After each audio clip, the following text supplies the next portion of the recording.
Hey, everybody, welcome back to the podcast. I'm so excited today to have fellow coach and author and speaker, podcaster extraordinaire, Anthony Thompson. Anthony, thank you so much for being on the podcast today. Well, Tony, it's going to be sensational. I know it. I know it. You bring a different kind of energy just in all of your social media stuff. You've done so many different things. I always love to start from the macro and kind of ask the question, how would you define kind of the overarching calling God has placed on your life? Prepare people for the end in mind. Drill down on that a little bit for me. Like, Yeah. what's that So, mean? What's that so look like on a yeah. random Thursday in January? random Thursday, random Thursday here in Scottsdale. You know, it literally is Matthew 25. The parable of the talents was something that struck me as just my life in a nutshell. And it wasn't the good parable guy. It wasn't like the guy that was like, "Hey, I doubled my talents," and the other guy's like, "Hey, I doubled mine." No, I was the guy that buried it, was scared, afraid, worried about what other people thought of him, buried it, and did that. And then I would complain, and I would get jealous, and I would have resentment, and I would have all those kinds of things until finally I had some moments with the Lord where it was like, "Hey, if you can get into this lane, if you could start doing this." And that's where I started getting more and more downloads to where, people love Covey's book, right? What's the main Seven Covey Habits of book? Highly Effective People. Yeah, Seven Habits, right? It's live with the end in mind. And so that hit me, and I just felt like the Lord was like, "Hey, I want you to prepare people for the end in mind. They know they're going there at some point, so I want you to ask them those questions right now of how and what they're doing to get there." And that's spiritual, financial, relational, emotional, all of those things. We're all gonna sit before the Lord. So that to me is just the easiest way for me to just keep marching forward with that. I imagine that there's a listener who's hearing you say all this, and their first thought is, well, I don't know that I ever think about the end, right? The end in mind. How do we begin to kind of unpack what the end goal is for us? How do we begin to kind of go down that road when you're working with somebody who's just got that deer in the headlights look? What's the first rock to look under? Well, I tend to kind of navigate sometimes where people are, but then sometimes just what are really shocking. And cemeteries shock me. Hmm. And until you start dancing with death, you don't really start to consider those things. And younger people, obviously, they're not dancing with death. I think sometimes COVID did bring a little bit of a dance with death for people. But it's that dash in the year, right? Like somebody's born and then somebody's died, and then there's a dash, and that's it. That's your life. And what we do with that dash matters. So I like to I used to have some of my best creative writing was in cemeteries, and I would sit there and I just would get emotional because I would walk down rows thinking, what did they leave behind? Like what idea, what dream did they just say, oh, it's too hard? Or I didn't have the money for it. Or I didn't have the right people around me. What if they had that extra chance? What would they do different? And that tears me up. Yeah.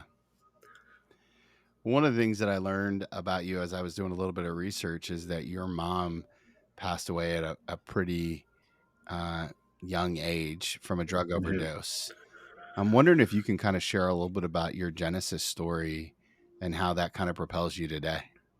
Yeah, it'll be the end of this month will be, geez, I can't remember how many years it's been. Let's see, 43 minus 8. That's when it gets tricky, is when you got to do the math. 35 years. Mm. Um, 35 years, my mom, she had me when she was 15, south side of Chicago, youngest of 6 kids, Catholic, Polish, Italian family. Not a great spot, not a great place. My grandparents raised me. And then, first 7 years were just kind of existing with my grandparents. And then year 8 rolls around. My mom was hardly ever there. But I'll never forget a phone call I got from her. And those old phones, those Yeah. You spin it again. He's like, Those are well, fun. I picked. Yeah, those are fun. I picked one of those. That's what we had in the house, and you have really long those really long cords, right? So you can kind of almost like go 50 yards, but you shouldn't, but you do. So I was in this. I get the call. It's my mom. She says, "Hey, I'm going to come see you this weekend." I said, "Awesome. I'm really excited." Hung up the phone, went back to play, and next thing I know, it just never happened. Hmm. And she had a drug overdose on Super Bowl weekend, and so that sort of brought me into a whole new relationship with my parents now, who was my kin. They were my mother's oldest sister Wow. and brother. So my aunt and uncle took me on, preachers, and transformed my life in that way. Like that was a huge shift coming out of where I was at, south side of Chicago, and everything that goes on there, to getting into a stable home, um, word of faith, fundamental, character driven. Most of the stuff that most people hate, but as you get older, you look back and you're like, man, if I didn't have that, life would have been much, much different. So that was a real miracle story for me. And that really, as much as like those first 7 years, I don't use them as a crutch. It's not a calling card. We're all going through crap. Everyone dies. Stuff happens. It's more of a trophy that I look and say, man, look what God did. What a trophy. All right, I love to ask this question of PKs because I have Yeah. three of my own. Right, I have an almost 18-year-old, which is hard to believe, a senior in high school, linebacker, just great kid. I know how much he Yes. loves sports, so I threw that in there. I Yes. got a middle son, 13, also a linebacker, and then a princess who's actually the best athlete out of all of them. They probably won't ever listen to this, so I can say that really confidently, right? Like she's tumbling and doing comp cheer. So you end up being a PK, and yet you still love the Lord. What Yeah. advice would you give to the pastors who are listening, like me, to my wife and I, Karen and I, on how do we help our kids stay in love with the Lord, and even though they're PKs? Yeah. Well, I was the worst PK. So I'll give you the worst PK scenario. So imagine, growing up in that 90s era, there wasn't like Christians that were cool. Yeah, That no, I don't.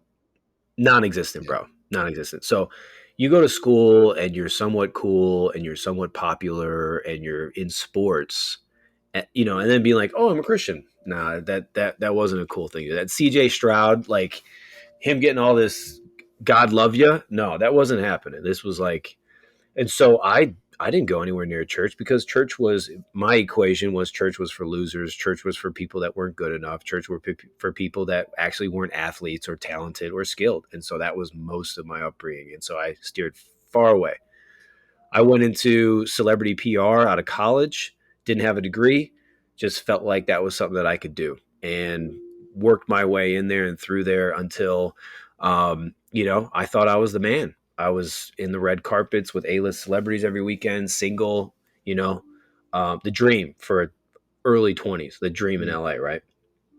In that middle of that, I have a friend that works for a TV evangelist, like the big one. Like, I'll say his name in a second, but he was a big one. And I was intrigued because at the time, again, back then, pastors weren't really intermingling with people that were influential, yeah, So let's take me back a few years, and you know, I was up with Hillsong, and so the whole celebrity culture and what I was accustomed to, whether it was Bieber or whether it was athletes or whether it was whatever, that was pretty normal for us. Back when I was growing up, that was not normal. But this evangelist, he had ties into government, um, influence, boxing, whatever. So I got into it. He calls me, says, "Hey, let's hang out.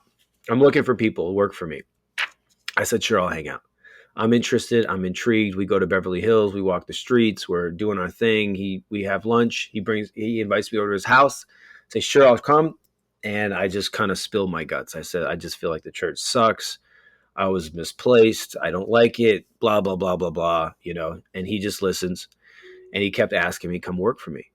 And so finally, after like the fifth time, I said, "Listen, man, like, just so you know, I do drugs and I sleep with girls. Like, this isn't a thing where like you come out of church and you come into my hotel room. Like, I don't want you to see that." He goes, "Well, can you stop?" I said, well, I can try. He said, all right. And I left, and I felt like at that point, the conversation was in my heart. It was, what if he doesn't ask you again? And I felt pretty secure that I could probably get another PR job. I could probably leverage that, but I don't know if I could ever do this again. So I signed on. I started working for him. I did everything from take his kids to school to set up chairs to it was a large organization until 3 months in, I was in Athens, Greece. During worship, calls me up, calls me on stage, says my name, prays for me, and I feel like literally like my soul was rescued from hell. It was just a giant shift in Mm, my life. It was like I was crying all day, all night. And that shook and shifted everything enough for me to like get my conscience back wow. to where I was like, you know what? Yeah, I know doing drugs isn't the right thing. I know sleeping with girls, and so your conscience becomes restored. And then that really shifted everything in my life to just start navigating towards, Lord, what do you got for me? What's on this side of the page? And that evangelist was Benny Hinn. Wow. So him and I are still close. Talk to him all the time. He's been very gracious, and we're friends. And I'm always on his side. And it's not it's most people don't like him, but man, he put his nuts out there for me. So Yeah. I'm in. Yeah, I'm in. Yeah, that's amazing. I didn't Yeah, how do you deal with in your own life now that you're the and I say this lovingly because I think we're about the same age now that you're the elder statesman, right? Like yeah, you're at least in the second scene of your life, you know. How are yeah, you bringing guys like younger you around you so that you can pour into them and give them those opportunities? Because if Benny didn't give you that opportunity, we probably wouldn't be talking here today. Certainly, you know, yeah, like what's your practice of bringing people around you? yeah. Man, I just one of the orgs I was working with lately, I was the oldest guy there, which is really odd for me. And so, you navigate younger people with first, just like anything. Dale Carnegie's book is great. Just get interested in other people, get curious, and coaching is curiosity. And so I get genuinely interested in them. And I always, and I think you would do the same, Tony. Like you recognize leadership. One, I just recognize leadership. If there's game that can be recognized, I will recognize game. I will call that out so fast. And when leaders get called out, that you recognize a gift inside of them, man, God just all of a sudden twists something there quickly. And so there's plenty of those moments when, I just say, I just work on that. Leaders find leaders, man. And I just call them out just like Jesus did. So that's been the most effective for me. And then, usually build through sports and just taking time with them and how to help and, just generalities and stuff like that. One of the things I appreciate about you is your willingness to dive into different areas. And I always love to ask high capacity leaders, how do you discern God's voice versus your will? What do you tell them? What's that? What do you tell them? What, what do you mean? What do I tell them? I'm curious. I always like to ask. So when you ask them, what do they say? Well, they usually say something about scripture or a term that I use. I have a council of the godly, right? Like so, it's like a Justice League kind of table that in my lives in my mind with men and women who I respect around it, right? And so, obviously prayer, check with scripture, talk to the council of the godly. That's the typical answer. I'm curious if Mm. yours is any different. Yeah, I mean, it would be probably very much aligned with what you're saying. I think the hardest thing for high level leaders is that they're so intelligent. Yeah. And so I like to crack down on their intelligence and really challenge their time with God. Mm, The hardest thing for a leader is time with God. I don't care what they say. I don't care how, even if they say in their car, I challenge. There's so much of those lanes that they BS themselves in because I know because I did. right. Like my hands up. Like yeah. Oh, I'm reading my Bible. If you ask most people their spiritual walk, they'll be like, yeah, I'm like a 7. Right. Okay. Sure. Sure you are. Okay, what would and what's innate? Like, there's so much fudging on those things that it really comes down to ownership and honesty. I appreciate that. How do you decide who you work with in terms of what's the right person that you're trying to bring in? How do you decide the leaders that get some of your time and say the right yeses and the right nos? Well, there's never like the right or wrong. I vet everybody. I would vet as if I was hiring somebody, because if someone's not willing to do the work, for starters, in the beginning, they're not going to do the work in the end. If they think it's going to be a magic pill in the beginning, then that's more of the sifting. Is some people think they can buy their way out of it.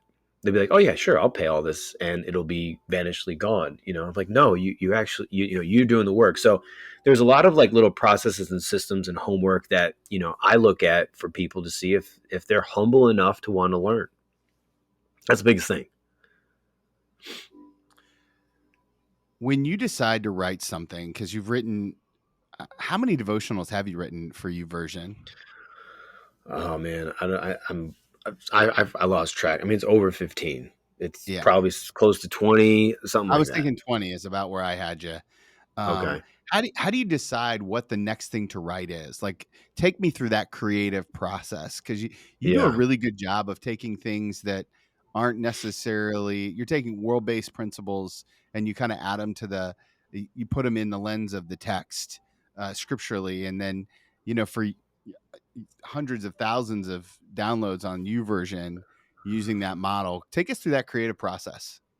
Um, I mean, it used to be. I'll tell you what I used to do. I used to just be like, let's. It would be the huge marketing hat, and it would. Well, not quite marketing. There was things I wanted to write, but I'd be like, oh yeah, that would be really cool if I did this.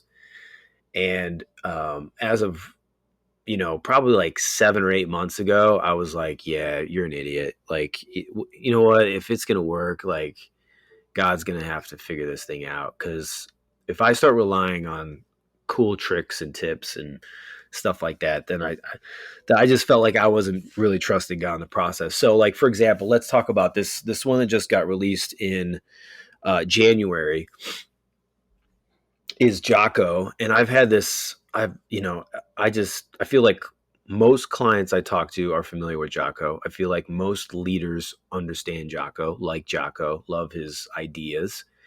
And so I kind of started praying about that and said, is there something there? And I didn't get anything else. It wasn't like, oh, try this or try, I didn't get anything else. And so I was like, cool. I just felt like there was a couple things in my men's group we were talking about, and I was like, cool. Let's go into this. And then when you said how I do it, the breakdown, the reason why I do it that way, Tony, is because again, it goes into how I was brought up was that the Bible is boring. Uh, it's hard to find stuff for you. John Maxwell starts like crushing life because he takes everything in the Bible and spins it so that it doesn't sound like it's in the Bible, but it is in the Bible. And so that was man, look at John Maxwell. Look at all the impact he has. And he's a Christian. How cool is that? But people don't really know it was kind of like that narrative. And so I went off on tangents of like, mystic books, Pantangelis, Bhagavad Gita, Quran, Torah. I went through all of those types of stuff and all these self-development books, read them all, and was like, and as I was sifting, sorting, filtering, I just felt like, man, like this sounds exactly like some of the stuff in Proverbs. And so I was like, screw it. I'm going to do the other. I'm going to do reverse. I'm going to take all these things that all these people say that people think are just the greatest things on planet Earth. And I'm going to show you exactly in the Bible where you can find it. Do the authors of the books that you do that for, do they ever reach out to you? Did Jocko like, dude, I saw that you turned this into a devotional. How's that work for you?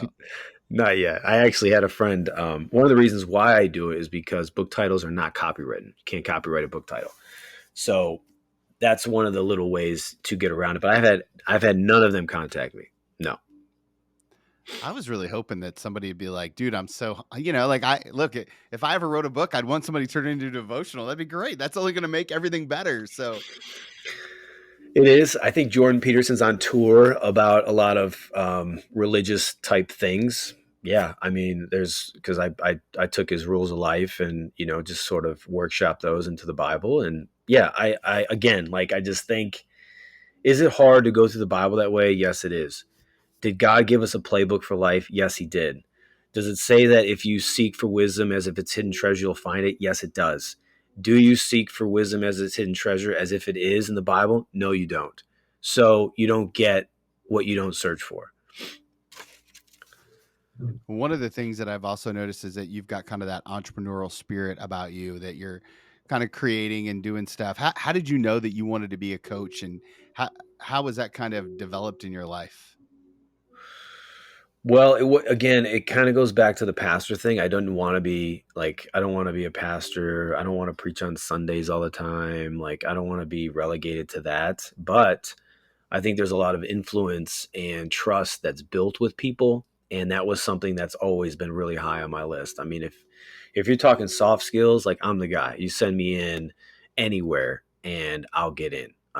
That's just been like what I've been able to do my whole life. So if I could use that and give God glory and bring people like to Jesus that is maybe unexpected, and sit with leaders that have that time with those types of people to be courageous enough to ask those questions, then I've got to do what I feel like God's given me the gifts and talents with, and max them out. So that's kind of how it shifted into coaching. Became like I was really big into Jay Shetty. So there's another thing, right? So I start going down the Buddhist whatever.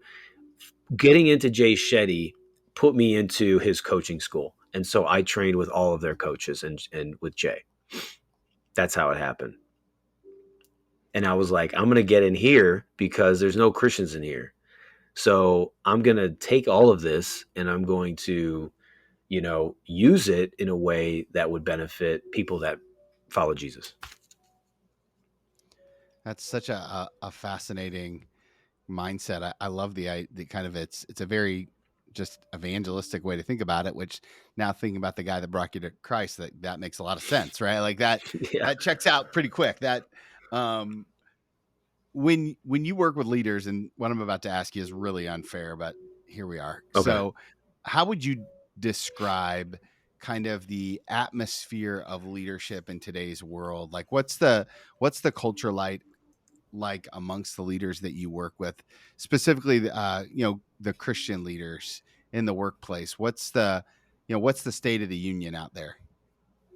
Oh, I mean, I'd say it's a lack of trust, like a lack of, because we're so busy and everybody's doing everything, there's not really a place for these leaders to go and a lot of times share their real thoughts of where they are, where they're going. You don't want to do it with your wife, you're going to kill her. You don't want to do it with somebody at work because you don't know where that information is going to go. You don't want to do it with a board member again because you don't know where that information is going to go. There's a lot of channels where men and women are sitting there like, I don't know who to talk to or what to do next. I don't want to talk to my girlfriends because they don't have enough time, or my men's group is we're kind of centered on this. So I think there becomes just that space and finding somebody that you can trust. Yeah, I think that's been my experience too. Do you have any tips on breaking down the trust barrier for those leaders? You got any go to kind of things to lean into when for the leader out there who feels isolated and alone? Yeah, I mean, you got to do what you don't want to do. Ryan Holiday's book is one of my favorites. I don't like to recommend it because it's not a Christian book, but the principle is absolutely dynamite. It's the obstacle is the way. It's absolutely it. Do the thing you don't want to do. It's going to take everything in you to do it. People are like, oh, well, I don't need to talk. You don't know what you don't know. When you take another step up level wise, let's say whatever org you're in, take another step up level wise, in work, and you'll find that most of those high level leaders have a coach, an advisory person in their life that is paid, that is walking them down this road of reality, of truth. If anything, it's just a road of reality and truth so that they can do, again, like I said before, the end in mind, so they can get to the end and be like, hey, you know what? I did everything in my power to max out what God has given me. Hmm. What are some of the things that you do every day, your disciplines, your go-to non-negotiables, or the rhythms that you like to keep in order to continue running at such a high pace? we had a we had one of my favorite, probably one of my favorite authors, family friend, obviously because he's a pastor and my parents were pastors, so he would stay at our house. This is back when like pastors used to stay at people's houses. Okay, big name pastors used to stay at people's house. It used to happen. Used to happen. Now they go to the Four Seasons. But it used to happen where you have the preacher come over, he'd preach, he'd bring his family, they'd be at our house. So they'd be at our house. And I remember this one particular moment when he came down. He was in a robe. I was up for breakfast. I was making food, and he was there. And I was, hey, do you want something to eat? You know, I'm pouring this. And he stopped and he said, you know, I am. I'm really hungry. He said, but I need to go and I got to go read my Bible. And I said, oh, okay, yeah, that's cool. I said, just, you sure? Like it's right here. He goes, no, I made a vow that I don't eat until I read my Bible. And I was like, I was like, okay, dude. Like at the time, I was like, all right, whatever. But now I look at it, it's something that I implement for my own self. I do not eat food until I've had my Bible reading completed. And that guy that I'm mentioning, his name's Rick Renner. He's written a big devotional people love called Sparkling Gems of the Greek 1 and 2. All of his books are absolutely legendary. He's one of the greatest Greek scholars on the Bible. He will blow your mind. So he's been he's been part of my toolkit and things I've learned from. And I always tell people any devotional that I read, I say Sparkling Gems of the Greek 1 and 2. They're massive books. Get the digital version as well if you travel, because you don't want to travel with a book that size. It's too heavy. That's great. Yeah. Yeah. I mean, that's the simplest form, man, is like, some are like, working out and doing this, and those things are in there, man. But like, I'm telling you, high level leaders, their biggest adversary is their own mind because they're so smart. Yeah, that's been my experience too, and learning how to help people simplify, and see it Yeah. without overthinking it. Um, I'm curious. Do you have your own coach for yourself Yeah. Yeah. Two. Yeah. too? When you hire a coach, what do you look for? I'm like, what kind of character traits? What do you say Call out yes my to? stuff, call out my crap, call out my blind spots ASAP, like faster, harder, stronger feedback loops, really strong feedback loops, because that's what you can't see. Hmm. You know, I'm I can everybody has a story about how they think about something, whether it's good or bad, or whether the story is even good. We all have stories, um, but you know that story has to change depending on where you want to go. So you know, I see that to say, is this story part of where I'm going? Is this helping it? Is it moving it in that direction? If not, it's kill it. It's out. How do you build the change muscle in your life, right? Like, because I hear you say that, like, it's like, okay, well, I'm starting this, I'm stopping this. I think a lot of leaders, again, going back to that, because they're so smart for their own good, wrestle with Yeah. change. But I also think it's kind of like a muscle. You got to work on it. How do you work on change in your kind of normal rhythms? Yeah. Well, I'll give you change right now. Like I've been inconsistent with weekend cheat meals. They've turned from a day to 3 days, you know, and just time of year, whatever. And I'm like, what are you doing, man? Like, and you get older, you don't get extra cheat days. You know what I mean? You get less. You get, one, it used to be a full day of cheats. Now it's like one meal. So, it's just turning that on and then turning everything around me as to why this is important. And having those things around you to, whether it's even my phone says discipline equals freedom, because that's exactly what I'm implementing right now is some of those small changes to where, sometimes you get to the weekend and you just kind of whatever. No, like I was sucking at it again. I'm like, I don't suck at this. Like I'm really good being consistent. And this one, it was like, no, it wasn't working. I wasn't da da da. I was making an excuse, eating a little extra, that sort of stuff. So yeah, just dialing it in and keeping that thing surrounding you, um, that your eyes can see it as well. Hmm. So notes, things around you, uh, rewards for follow up and follow through, because you got to get rewarded somehow. If you're taking something out, you got to get rewarded. So there's rewards are powerful too. Yeah, I think that's good. What about you? I love me. I like to try new things. I like to put myself in really different situations. So I say yes to a lot of things, even if it's not something I really want to do, because Mm, I like that practice of being put in new situations for a couple reasons. One is that I there's so much I don't know that I like to be exposed to new things. So I'm always on the hunt hmm. for like planning out what my next midlife crisis is, like going to get a motorcycle license or, Yeah, deciding to get a gun for Christmas or something. Like, just different hey, I'm 43. Let's try an ice bath kind yeah. of junk. Like it's my wife's like, "Hey, can we just not buy one more thing?" And I'm like, "But I really need to try it to see if it's good or not." You could do ice baths in Ohio and just leave the water on outside. That's honestly so what I did, I bought a horse. This was the compromise. I Horse bought a trough. horse trough. Yeah, horse trough, right? And 9 Perfect. months out of the year, I don't even have to buy ice for it. It's great. No, Yeah. no, it's perfect. As a matter of Oh fact, I my moved it God. in the garage because it was too cold out there. It kept freezing, and I was like, "This is gonna be like." Yeah, yeah, Well done. yeah. So it's fine. And my wife just looks. She walks out through the garage, and she just kind of looks at it, and she just kind of shakes her head, and she just, she's the rock, and I'm kind of the wave in our relationship, where she's super Yeah, steady, and I'm like, shiny new toy. Let's see what we can do, right? Like yeah. it's dumb. Do your sons do it with you?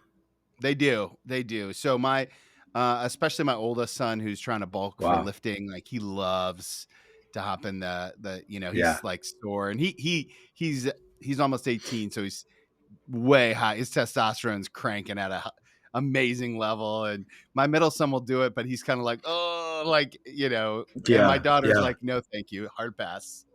Oh my gosh, that's incredible. That's great. Sounds fun. Uh, so a year from now, what are we celebrating about what God has done in your life? My podcast family loves to pray. How can they Yeah. pray for you? What can they do to encourage you and what are we celebrating a year from now? Yeah, man, I think, obviously just more impact with people, whether it's with orgs or whether it's with individual leaders. I think there's some speaking opportunities coming up to just that those are blessed and increasing to just. I just think that there's a gap between Jesus following Christ, the Bible, and like really dialing it in so that you know you do have the mind of Christ at work or in your Mhm. business, like that you actually have something that your competitors don't have. So I'm willing to walk through that line based on what the Bible is talking about, because I think you're going to be sourcing wisdom that other people aren't sourcing, which is going to give you results that other people aren't getting as well. And so I just think that impact side, to just have more opportunities in those spaces, is the big plan for a year from now. I love that. Love that. Okay, I have one more question for you, but before I Yeah, ask it, I know that the yeah. podcast family is going to want to connect with you all over the interwebs. Where is the Okay. best place to learn all things Anthony Thompson? Well, look, there's probably two on my website. There's a weekly growth email that I literally write out myself all week long. And it's like my heart and soul each week into a way you can grow. That's really practical. And that's one on anthonythompson.org, or just on Instagram. I just tell people, send me a message, what you're reading about. And then my day to day is always on LinkedIn. I that's my playground, is LinkedIn. So if you're on there and you're in the LinkedIn land, come hang out. Right on. We'll link to all that in the show notes, of course. Okay, last question I love to ask Mm, people is an advice question. I want to invite you to oof. go back in time and give yourself one piece of advice, except I get to name the season of life that you're in. Okay. Yeah. Okay. I want to take you back to the day after the first full day after you came to Christ with Benny Hinn, right? So you, the night before, you have this incredible experience. You're prayed over.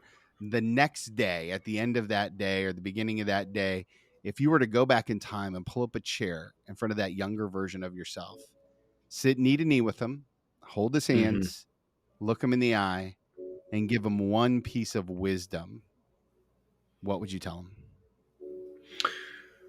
Well, I actually had somebody sort of tell me this same thing, and as I get older, I get a little bit more centered around it. And that one thing is that the presence of God is the most important thing in your life. Hmm. And so in different seasons, that will be, that one, taking time in God's presence will be this sort of this wave of what's busy, what's not. But that is probably the one thing that I would consistently like move up and down from, or wait for the feeling. And I was wrong. You don't wait for the feeling. You make that the staple and then figure out the menu afterwards. That's beautiful. Really well said. Anthony, thank you so much for the time today. Thank you for your heart and for what you're doing for the kingdom. Thank you to Amy for connecting us via email. Yeah, She's she's great. She's a great she's writer, awesome. man. Yeah, Golly. she is. I don't know if she writes those emails, but they're good. She writes them. Yeah, no, she does. She does. She's good. She's good. She's a great coach. So Yeah. hey, I want to continue to stay connected, and I'd love to have Yes. you back on at another time when we got something to share the world about. Yeah, man. Thank you. Thank you for your time, man. Thanks for your just your attention, your audience. Be praying with you and the things that you have going on, and pump for you. If there's anything I can do to help, please reach out. Let me know, dude. I'm one of my things is just making sure the right people get with the other right people. So love that.